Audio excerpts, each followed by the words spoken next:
Merci beaucoup, merci pour l'invitation. Je reviendrai avec plaisir à tout moment, il n'y a aucun problème. Je suis Mohamed Khrir, je suis ici président de l'URI France 1 pour les élections de 2014. Ma formation personnelle, c'est je suis mathématicien, maître de conférence en mathématiques à l'Université de Versailles, et j'ai occupé les missions de doyen de la faculté pendant 10 ans. Donc j'ai fait 2 mandats électifs de 2000 à 2010. Mon intervention va s'articuler à peu près en 3 morceaux. La première partie, c'était de généralité et l'IRI et les questionnements de Seali à l'instant, très rapide. La deuxième sur le processus électoral et dans sa phase première, qui est une phase importante, qui est les inscriptions. Et la troisième partie, je conclus avec les missions fondamentales de l'IRI, son rôle, et puis une petite conclusion sur la société civile, les partis politiques, etc. Donc, dans l'introduction, on a parlé à l'instant que le pays a fait un choix de faire participer les Tunisiens à l'étranger aux élections législatives.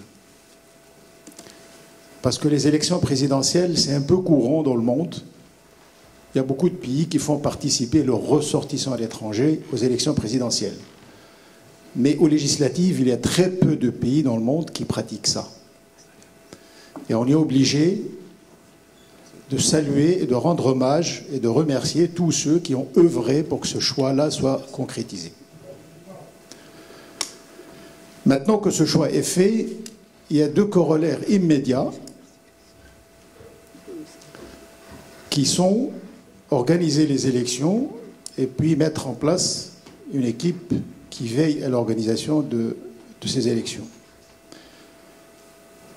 Tout le monde sait que l'organisation des élections à l'étranger sont liées à des contraintes qui ne sont pas les mêmes en Tunisie. L'éclatement géographique du site, comme il vient d'être précisé à l'instant, 600 km pour France 1 par exemple. Les votes ne se passent pas sur un jour mais sur 3, ce qui est une contrainte très importante. Et donc ça, c'est un choix qui est maintenant dans les textes, c'est dans les textes réglementaires et on ne va pas revenir en arrière. L'IRI actuelle, elle a été mise en place le 18 juin et juste le week-end d'avant, on était à Tunis pour une formation de 2 jours. Et en posant la question pourquoi on n'a pas mis les élections sur samedi et dimanche seulement plutôt que vendredi, samedi, dimanche à l'étranger pour des considérations matérielles, la réponse a été le coup est parti. C'est-à-dire, bon, le choix a été fait, la décision a été prise, mais la question, elle reste posée. Et je pense que beaucoup de gens pensent que 3 jours, c'est peut-être beaucoup. Bon. Donc, le premier corollaire, c'était l'organisation. Le deuxième corollaire, c'est mettre une équipe en place. Le choix a été fait aussi de mettre donc les IRI, on en a parlé, je ne vais pas en revenir.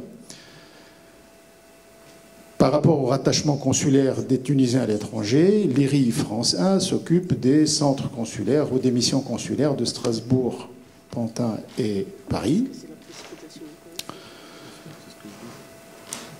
Il est aussi stipulé dans les textes réglementaires, et en particulier le règlement intérieur de l'ISI du 24 avril 2014, que chaque IRI est constitué de 3 membres et d'un président, à la suite d'un vote à la majorité absolue du Conseil de l'ISI.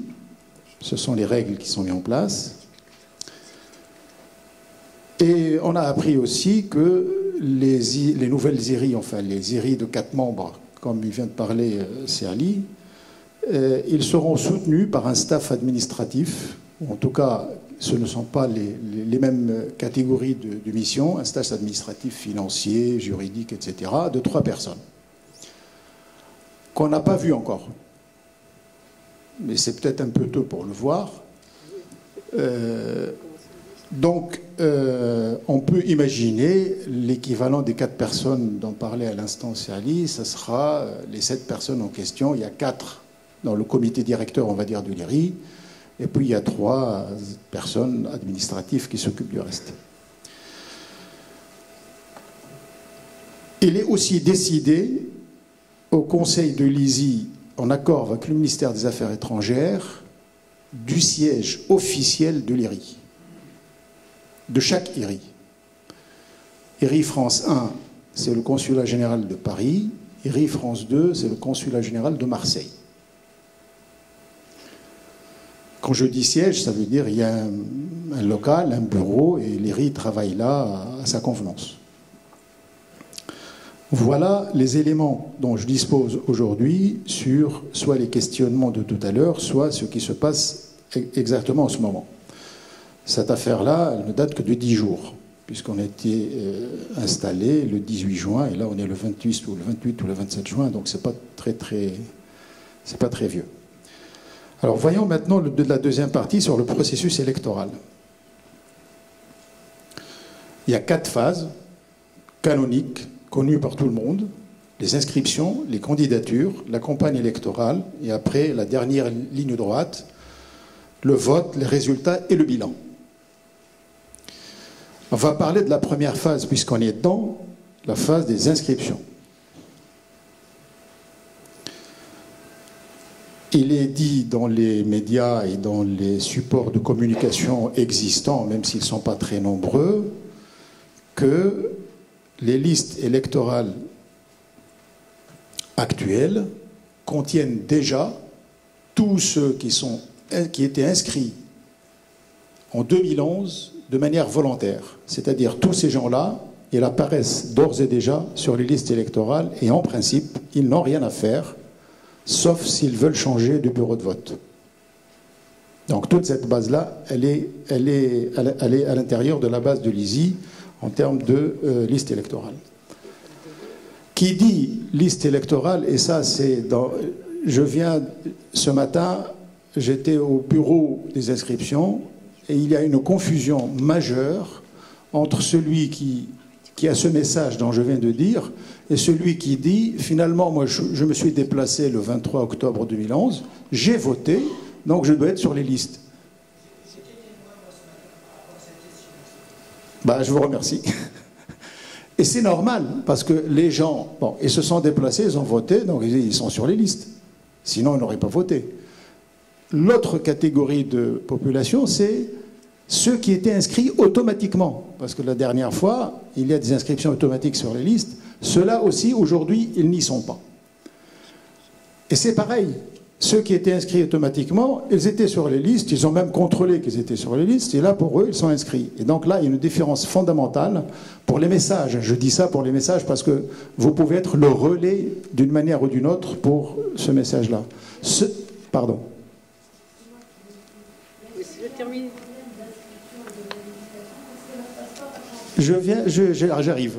J'arrive. Hein? Ça, c'est la première étape, la première donnée. La première donnée, c'est que tous ceux qui étaient inscrits volontairement, ils sont d'ores et déjà sur les listes électorales. Ils interviennent s'ils veulent changer leur bureau de vote. Ça, après, les problèmes qui peuvent surgir de là, je vais en parler. Donc, être sur les listes, avoir voté en 2011 ne signifie pas qu'on est sur les listes électorales. Premier message.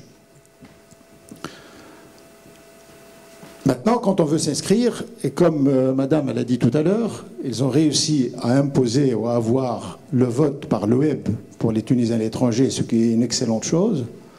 Donc les inscriptions se font de 2 manières. Par le web, et je vais en parler, puisque Madame a soulevé la question, et physiquement dans les bureaux d'inscription. Et pour l'instant, le déplacement physique, il pose quelques difficultés quand on saisit les données de l'électeur, mais enfin, on peut le régler puisqu'on est face à face et on peut proposer des solutions, et il y a toujours des solutions. Quand la personne ne trouve pas son nom dans la base.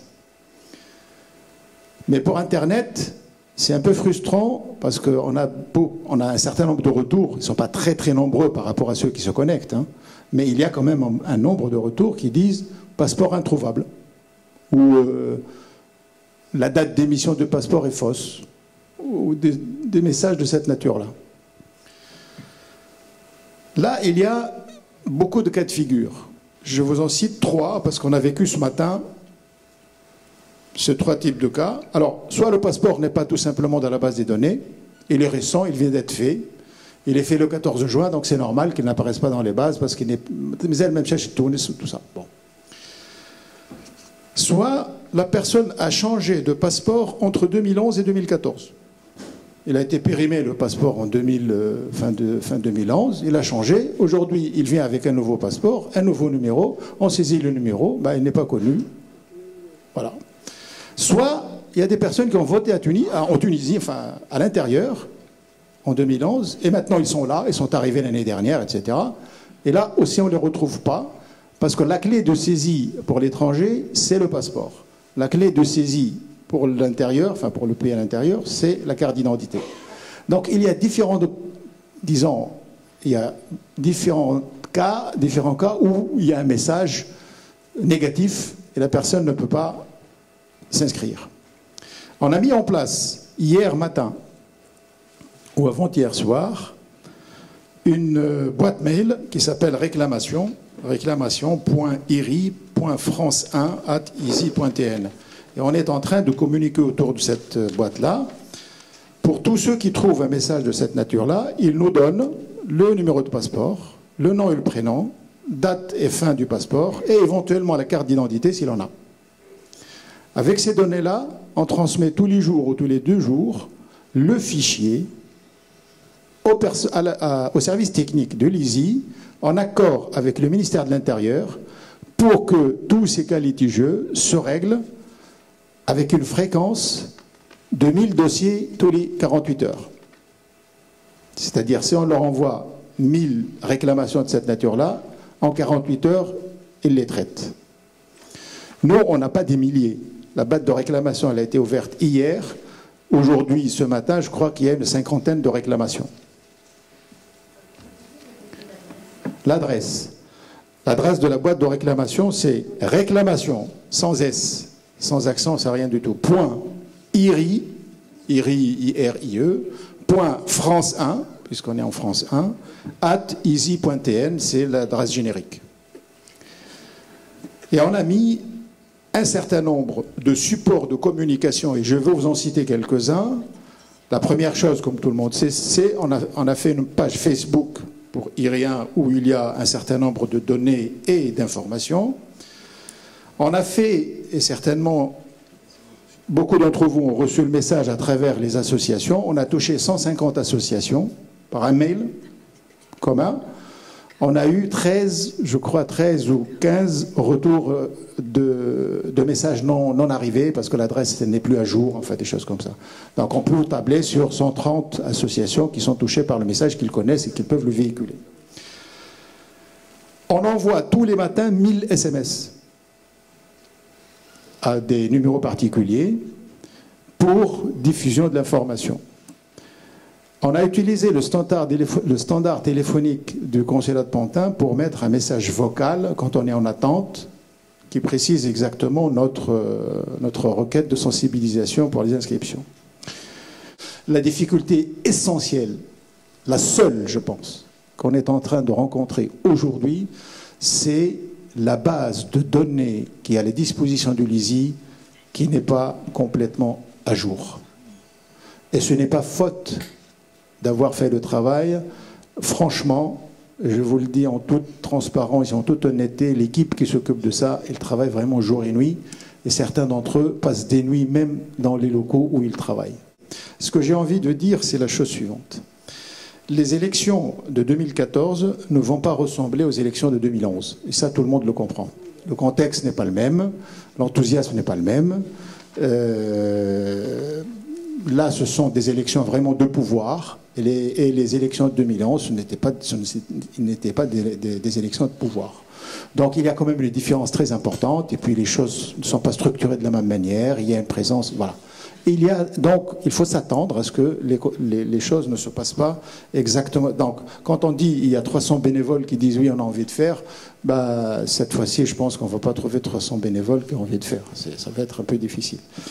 Donc, ces élections vont représenter un test, à mon avis, vraiment un test grandeur nature, du degré de responsabilité et de maturité de l'ensemble des composantes et des instances de la société tunisienne. Et quand je dis de l'ensemble, je veux dire la société civile, évidemment, les partis politiques, les médias, et c'est très important, les médias, que ce soit locaux, qu'ils soient à l'étranger, et évidemment, l'ISI et son représentant qui est l'IRI sur le territoire électoral de chaque circonscription, et en particulier à l'étranger.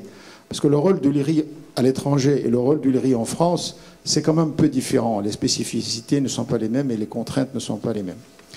Et donc, le maître mot, c'est le sens de la responsabilité de tout ce monde-là et l'attitude, surtout, l'attitude de confiance.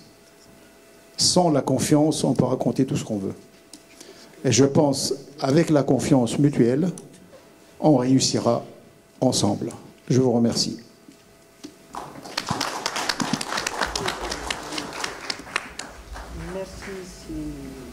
Donc, comment vous faites, puisque vous nous avez dit que vous avez confié à l'administration, selon ce que tu as dit, Ali, tout à l'heure, le travail sur la question des inscriptions, pour vous aider. Or, lorsque nous avons rencontré Monsieur le Président Salsa de l'ISI à Tunis, il s'était engagé, après le constat que nous avions fait, et que M. Benram avait fait, en particulier, concernant l'inefficacité d'une IRI composée de 4 personnes, quand on compare la situation à 2011 avec 14 personnes plus 200 bénévoles et l'élan, l'enthousiasme qui était présent en 2011, je ne comprends pas le silence de l'ISI quant à ces structures de proximité sur lesquelles elle s'était engagée.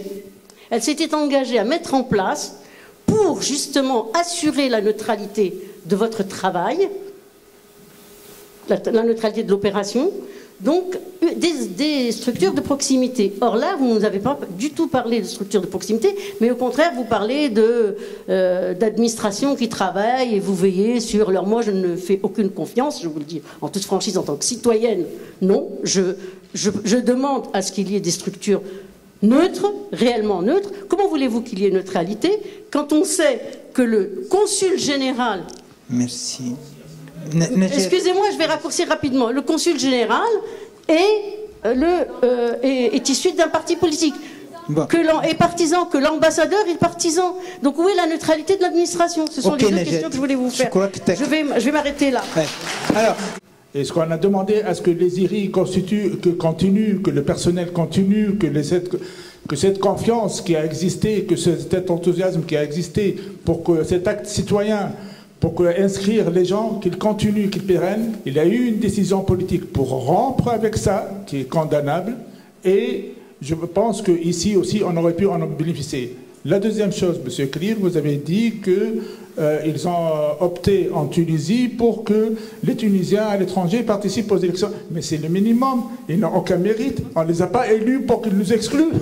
Merci Mohamed. Abdelatif Ben Salem, dynamique citoyenne des Tunisiens à l'étranger et membre de la plateforme. Monsieur Mohamed Krir, que je ne connaissais pas jusqu'à il y a à peu près une heure, a insisté sur le mot confiance. Moi je vais être très clair. Hein. La confiance, monsieur Mohamed Krir, vous devez savoir qu'elle n'est pas partagée de part et d'autre. Vous savez très bien que la société civile ici a exprimé des réserves aussi bien sur la composition de l'IRI nouvelle que sur les problèmes qui se posent actuellement du point de vue de la révision des nominations politiques dans le corps et dans les représentations diplomatiques et consulaires. Pour nous, la question de confiance, elle est essentielle et elle est fondamentale. Il ne peut pas y avoir ici, que ce soit à France 1 ou à France 2 ou bien dans le monde, dans le reste du monde entier, des élections libres, transparentes et démocratiques tant que ces deux problèmes ne seront pas résolus. On a des informations comme quoi il y a 2 membres dans l'ERI, au sein de l'ERI, dont la nomination est sujette à caution. On sait très bien, vous savez très bien, je ne veux pas le répéter, que M. Karim Azouz est membre d'An-Nahda, déclaré, il était le directeur de la campagne électorale. Nous savons très bien qu'il agit toujours aussi au nom de son parti et au profit de son parti. Et la deuxième chose, c'est que vous avez déclaré vous-même que l'IRI va composer avec un corps administratif qui sera certainement coopté sur le personnel des consulats. Donc pour nous, on n'est pas ici pour lancer des avertissements, mais on déclare, du moins au niveau de la plateforme, que nous serons intransigeants sur ces deux questions. Merci. La question, encore une fois, de la confiance, si vous voulez, on ne se paye plus de mots, là, c'est terminé. Il faut bien comprendre que la confiance est rompue. C'est-à-dire que nous savons très très bien que vos promesses ne vous engagent que vous. Je m'appelle, moi, je vous dis Wissem Souissi, je suis journaliste. Je suis à Paris et je confirme ce qu'a dit Najed sur cette histoire de la manière dont, depuis Tunis, on voit les Tunisiens, non pas de l'étranger, mais les Tunisiens à l'étranger. Parce qu'ils ont tendance à dire les Tunisiens de l'étranger. C'est-à-dire comme si nous étions une cinquième colonne qui allait investir un pays et le trahir en quelque sorte. Donc ça s'appelle du racisme à rebours. Je trouve que l'ISI, lorsqu'elle a décidé de s'inscrire que sur la base des passeports, c'est une très très bonne chose qu'on n'a pas vue en 2011. Pourquoi? Parce qu'il y a plein de Tunisiens nés en France qui n'ont pas de carte d'identité. Ça, on l'a vu la dernière fois. Ils n'ont pas de carte d'identité, ils ont un passeport, dans le passeport, numéro de carte d'identité, ils mettent 000. Donc si l'ISI a décidé que les gens votent par uniquement la carte d'identité, donc ces gens-là seront exclus. Donc voter avec son passeport, c'est une très bonne chose.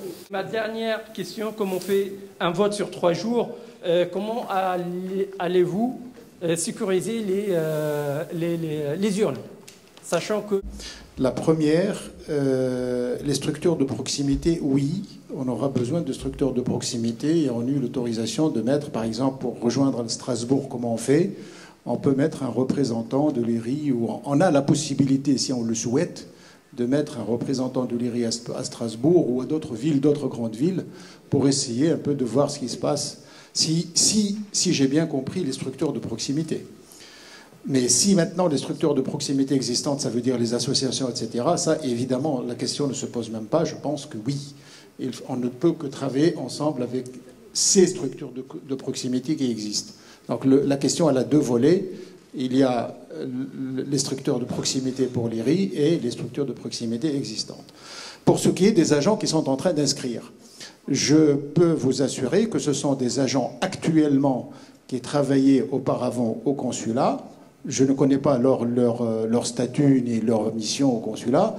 Ils ont été mis à disposition de l'IRI pour ne faire que les inscriptions.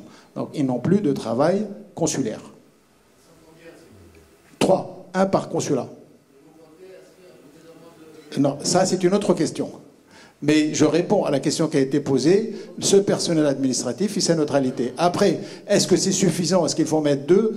Et le scénario de départ était d'envoyer 2 agents provisoirement pour le mois d'inscription, 2 ministères des Affaires étrangères vers les consulats pour inscrire. Ce scénario-là, pour l'instant, il ne fonctionne pas. Sur maintenant l'administration, et je suis très sensible à cette question-là, quand je vous ai dit, j'étais peut-être pas très clair, quand je vous ai dit, le choix a été fait de soutenir le bureau directeur, on va dire, de l'IRI, c'est-à-dire le président et les 3 membres, avec une équipe administrative, ça veut dire que c'est une équipe administrative qui n'est pas consulaire, mais qui est à l'IRI. Ce ne sont pas des gens des consulats. C'est-à-dire, je ne sais pas, pour saisir des fichiers Excel, pour faire des publipostages, pour envoyer des courriers, on a besoin d'agents comme ça. Ça, je ne pense pas que la neutralité de l'administration, là-dedans, elle rentre. On a du personnel qui travaille avec nous. La deuxième intervention, c'était... et là, je suis vraiment un peu... Je ne sais pas ce que j'ai dit pour que... J'ai dit que le vote, oui, c'était le mérite. Et ils nous doivent au moins ça, les gens qui ont décidé que les Tunisiens et les étrangers votent. Mais évidemment, ils nous doivent au moins ça. Et il n'y a pas de mérite à ça. J'ai dit tout simplement que quand on regarde la planète, il n'y a pas beaucoup de pays sur la planète qui autorisent leurs ressortissants à l'étranger à participer aux élections législatives. C'est tout ce que j'ai dit. C'est par rapport au contexte. Les législatives, oui. Ah. Mais donc, on est on peut donner une leçon, effectivement, et donc ça, j'estime que c'est un très bon choix, une très bonne opération pour la Tunisie. C'est tout ce que j'ai dit. Je ne suis pas en train de contester cette chose-là. Monsieur Abdelatif Ben Salem, je ne réponds pas sur la composition de l'URI, ce n'est pas mon rôle. Il faut poser la question à l'ISI, ceux qui ont choisi l'IRI. Donc moi, je ne dis rien sur cette question-là. Sur la nomination des missions consulaires, c'est exactement la même chose. Ce n'est pas mon rôle. Je n'ai pas à me donner le moindre jugement sur ce qui se passe. C'est les deux questions que j'ai retenues sur la si Ben Salem. Si? Je ne sais pas. Je réponds dans l'ordre. AP, Monsieur Suissi, qui est le journaliste, quelles sont les garanties? J'ai avancé des garanties. Est-ce que c'est suffisant? Et si ce n'est pas suffisant, que faire? Et la proposition de faire un partenariat écrit avec la presse pour la représentativité au niveau du bureau de vote. L'accréditation de la presse et de la société civile d'une manière générale, elle suit les règles du pays et donc on fait une demande, on fait un dossier, elle sera transmise aux autorités compétentes. Les gens sont accrédités, il y a certainement des règles que je ne connais pas dans les détails et une fois c'est accrédité, la personne elle a accès. Je pense que ce n'est pas une question de partenariat. Moi je peux dire oui, je préfère et je compte et disons, j'aspire au fait que sur chaque bureau de vote il y ait un journaliste. C'est un souhait, très bien. Et après, il y a des règles. Si le bureau de vote il ne contient que, je sais pas, 14 observateurs, par exemple, et il y a une demande de 40 observateurs, il y a un problème. Enfin, 40 observateurs, ça veut dire 40 personnes en dehors de ceux qui gèrent le bureau de vote qui doivent être là. Donc il y a un tri à faire, il y a des règles pour faire ça. Et puis, de toute façon, les contraintes des locaux, ça, c'est un problème général connu par tout le monde. Ça, c'est Monsieur Suissi. Donc, les garanties que j'ai avancées, moi, je ne crois pas avoir avancé des garanties. Ça fait 10 jours qu'on est là. On a démarré la semaine. J'ai mis sur la table un point de vue, un certain nombre d'éléments. S'ils sont considérés comme des garanties, c'est parfait. Si ces garanties ne sont pas suffisantes, que faire? C'est le traitement cas par cas. Oui, effectivement, il existe maintenant en France, ou à l'étranger, il existe environ 500 000 Tunisiens qui ont un passeport et qui n'ont pas de carte d'identité. Donc si on dit à l'étranger, vous vous inscrivez avec les cartes d'identité, ces 500 000 personnes, ils sont écartés. Et ça pose problème. Comme une autre information aussi, je vous la donne, il y a 16 000 passeports tunisiens qui ne sont pas rentrés dans la base des données. Donc ce dimanche, il y a tout un groupe du ministère de l'Intérieur qui va venir, particulièrement en France, parce qu'il y a un gros volume en France, et qui va faire l'opération pour que ces passeports-là soient rentrés le plus vite possible. Et ils nous ont promis lundi ou au plus tard mardi. Ce qui va limiter aussi le nombre de passeports introuvables et tout ça dans les... Pourquoi on n'a pas choisi de faire un « ou », c'est-à-dire qu'on pouvait s'identifier soit par la carte d'identité, soit par le passeport? C'est la proposition que j'ai faite avant-hier soir, et il y avait une réunion au sommet avec le ministère de l'Intérieur et l'ISI et tout ça. Après, je ne sais plus combien de temps de discussion, ils ont voulu garder 2 modèles disjoints, vraiment disjoints, à l'intérieur carte d'identité, à l'extérieur passeport. Alors que la solution de « ou » pour l'étranger, elle aurait pu être viable. Alors, bureau de vote, même que 2011, oui, c'est vrai. Actuellement, la liste qui sort sur l'application, les bureaux de vote sont ceux de 2011. On a fait une proposition détaillée pour changer ces bureaux-là. On l'a faite avant le 23 juillet. La réponse a été, on ne peut pas la faire à ce moment-là. On peut vous aider pour la faire après l'inscription. Je crains qu'après l'inscription, ça va poser plus de problèmes. Donc si on trouve un algorithme simple qui permet de transformer, enfin de faire la correspondance ou la bijection entre les bureaux de vote de 2011 et les bureaux de vote de 2014 sans trop de casse, on va le faire les dernières semaines des inscriptions qui vont être, disons, opérationnelles au moment où on affiche les listes. Sécuriser les urnes. Oui, c'est ça. Oui, c'est un vrai problème. On fait 3 jours, on sécurise les urnes, pardon. Je ne peux pas aujourd'hui, à moins que c'est Ali, il a l'expérience, moi, président de l'IRI 1 nouvellement installé, je ne peux pas vous dire aujourd'hui quels sont les outils qui vont être à ma disposition pour sécuriser les urnes. Sûrement, il y a des cadenas, il y a des choses... voilà. Donc, à cette question-là, je suis incapable de répondre. Je suis désolé. Alors, on ne va pas vous dire on va dormir dans les bureaux de vote. Enfin, je préfère. Non. Mais je ne dis pas non. Mais on va vous expliquer. Je n'ai pas les outils aujourd'hui pour répondre à cette question-là. Il faut être honnête. Comment faire de telle sorte que tous les partis soient, ou du moins les listes candidates soient à égalité, et que certains n'instrumentent pas les mosquées ou qui dépensent des moyens financiers importants, ça c'est Ali qui l'a dit tout à l'heure en parlant de toutes les campagnes d'affichage, pour assurer une égalité et une transparence à ce niveau-là. Oui, ben l'IRI actuel appliquera les règles. D'accord. Non. Appliquera les règles strictes qui sont prévues dans les textes de loi et qui sont prévues dans les textes réglementaires. Je ne peux pas vous dire plus que ça. Je ne peux pas vous dire. Et d'ailleurs, le problème ne se pose pas uniquement sur les mosquées. Je pense qu'il se pose tout endroit où il y a des dépassements de cette nature-là. Bien sûr. Tout dépassement, y compris celui-là. Tout dépassement, y compris celui-là. À tout endroit où il y a un dépassement des règles en vigueur qui sont instaurées et qui sont mis à disposition du public, tout dépassement, il sera notifié, il sera suivi de mesures qui correspondent à ça. C'est important. Est-ce qu'il est question de prolonger la date des inscriptions? Première question. Je pense qu'il est envisageable. On n'a pas aujourd'hui la certitude qu'elle va être prononcée, mais je pense que ça se fera. La deuxième question sur l'accréditation. Alors, j'ai posé la question à Lizzie hier, parce que j'ai reçu un mail qui pose la même question. Le traitement du dossier se fait à Lizzie à Tunis. Le dépôt de dossier ou de demande, il peut être à l'IRI à Paris, quoi, chez nous. Voilà. Donc on peut écrire, faire un courrier, dire voilà, je souhaite, etc. Il sera déposé ici. Et au moment de l'ouverture, parce que c'est pas ouvert encore la campagne d'accréditation, le dossier, soit il sera complété, soit tel quel, et il sera transmis à Tunis. Voilà. Et j'ai eu à plusieurs reprises la question suivante de la part de Jean. Comment vont-ils être informés du bureau de vote dont ils dépendent? Les gens vont-ils être informés à l'avance? Comment vont-ils savoir à quel bureau de vote ils doivent se présenter? Faut-il qu'ils se déplacent au consulat pour le savoir? Comment va être le moyen de communication? C'est que, étant donné le cas particulier des élections à l'étranger, à savoir 3 jours au lieu d'1, je pense que les délais pour s'inscrire, avec toute la confusion que ça représente aujourd'hui, nécessitent peut-être une possibilité d'une rallonge à la rentrée, c'est-à-dire au mois de septembre, une fois que les gens soient rentrés de vacances où ils sont beaucoup plus concentrés définitivement sur les élections. Donc peut-être qu'il faut envisager au moins 2 petites semaines à la rentrée qui permettront à des gens de se mettre à jour.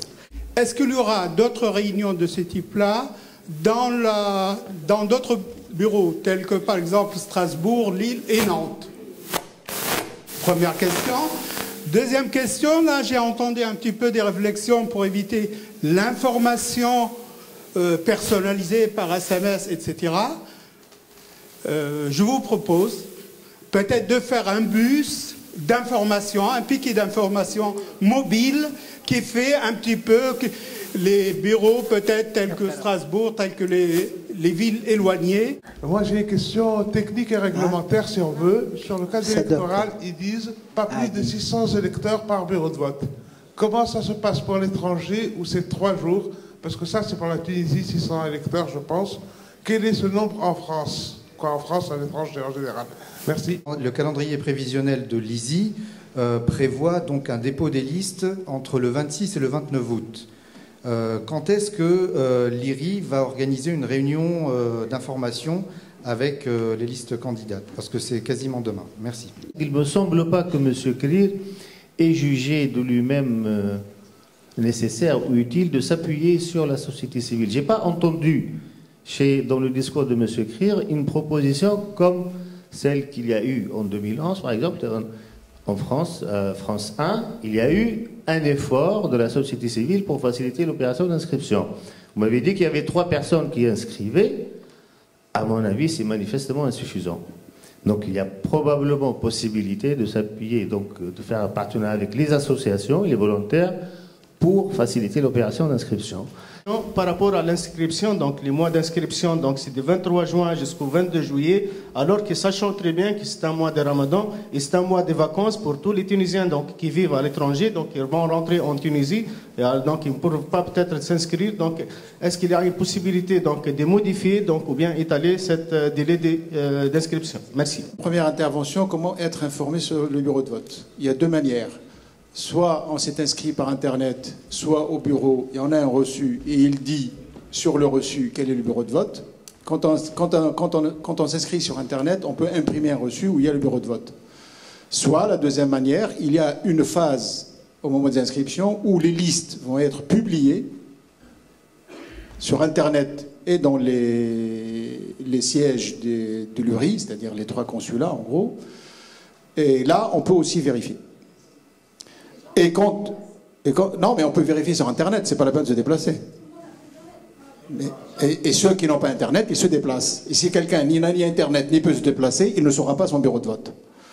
Voilà. Le nombre, les listes de candidats, publication. Oui, alors, les listes de candidats, quand elles seront établies par l'algorithme d'établissement des listes, elles seront affichées, et donc tout le monde saura quels sont les candidats de la circonscription X, voilà, de tel ou tel parti. Il y a une phase d'affichage, il y a une phase de recours et de réclamation, etc., etc. Le nombre d'inscrits, voilà, là c'est le deuxième intervenant. Le nombre d'inscrits à la date de mercredi. Et quand je dis inscrits, c'est des inscrits nouveaux. Ce n'est pas le nombre d'inscrits total dans la liste. Parce que ceux qui étaient déjà dans la base, ils ne sont pas comptés. Sur l'étranger, de mémoire, c'était quelque chose entre 1400 et 1500. Le chiffre de France 1, puisque c'est celui-là peut-être qui vous intéresse, mercredi à 12h, il était 111. Je vous ai dit, il est très probable qu'il y ait une rallonge pour l'étranger, probablement uniquement par le web et non pas physique, ça peut être ça comme ça, mais certainement pas en septembre. Parce que ça modifie tout le calendrier, et ça, il y a des interdictions, parce qu'il faut afficher les listes avant telle date, etc. etc. L'effectif par bureau, c'est effectivement 600. Donc en France 1, on va dire, bon, il y a des bureaux, c'est très difficile de tenir ce 600, mais je pense qu'on va essayer de s'y tenir au le plus proche possible. C'est-à-dire fini les bureaux de 2000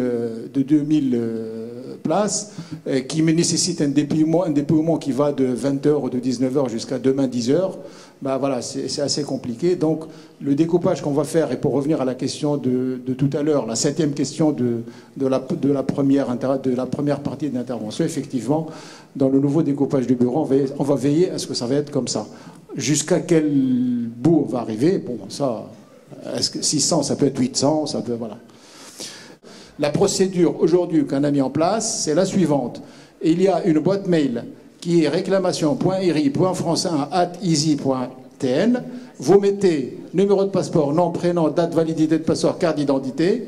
Le transfert de ces données-là se fait dans la journée même à la base de l'EASY. Vous saurez rajouter dans les 48 heures. Vous testez votre Internet, vous pouvez vous inscrire. Voilà. Et deuxième question, les bureaux de vote, est-ce qu'ils sont stabilisés ou pas? Parce que là, on est en train de se lancer dans un processus. J'ai été, moi, par exemple, président du bureau de vote ici dans le 11e, et avec un accord avec la mairie. Aujourd'hui, vous êtes en train de lancer un processus d'inscription sur une base qui n'est pas sûre et qui va poser un certain nombre de problèmes. Absolument. Absolument. Et on est conscient du problème, et vous avez raison de le signaler.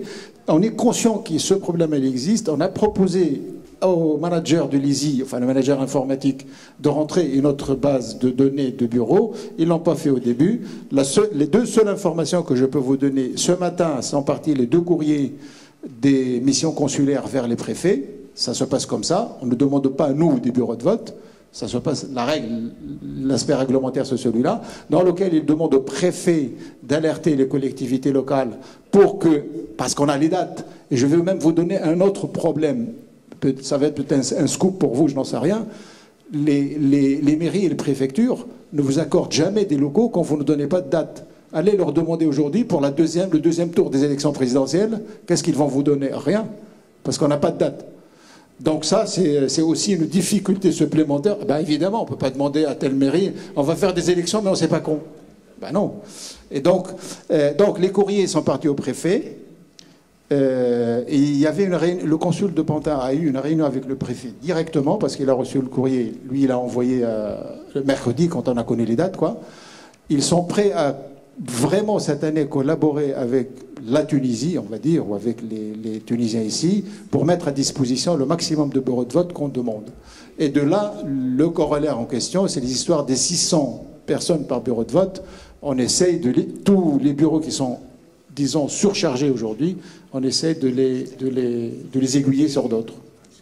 Les candidatures, les présidents et assesseurs de bureaux de vote, ils nous ont rien donné pour l'instant de l'ISI. Moi, je compte faire la chose suivante. Je vais les prévenir quand même. Moi, je pense qu'il faut lancer la campagne dès la semaine prochaine, avant les délais. C'est pas une campagne, en fait. C'est de dire, voilà, on va recruter des responsables du bureau de vote, les candidatures, on les reçoit. Les réponses, c'est pas dans la semaine d'après, évidemment. On attend que les choses se mettent en place à Tunis, mais au moins, quand ils lancent l'opération, on a déjà la matière. Hein? Donc, la semaine prochaine, je vais faire une annonce ou un courrier, ou enfin par mail aux associations, etc., pour, disons, informer les gens qu'ils peuvent déposer des candidatures. Ça doit être très simple, une lettre, un CV, voilà, des choses comme ça. D'accord, mais la question que je voulais vous poser, c'est comment voulez-vous, si vous voulez que tous les Tunisiens qui sont allés en France 1, on parle de France Nord, on ne parle pas d'autre chose, puissent être informés des délais d'inscription, qu'est-ce que vous comptez faire pour qu'ils en soient informés? Il n'y a pas d'information qui passe. On a fait ce que j'ai dit tout à l'heure. Hein. Ma seule phrase, moi je peux vous garantir, et je n'ai que ma parole à vous donner, l'IRI restera équidistante de toutes les associations, de tous les partis, de toutes les composantes de la société. C'est la seule chose que je peux vous dire. Merci. S'il vous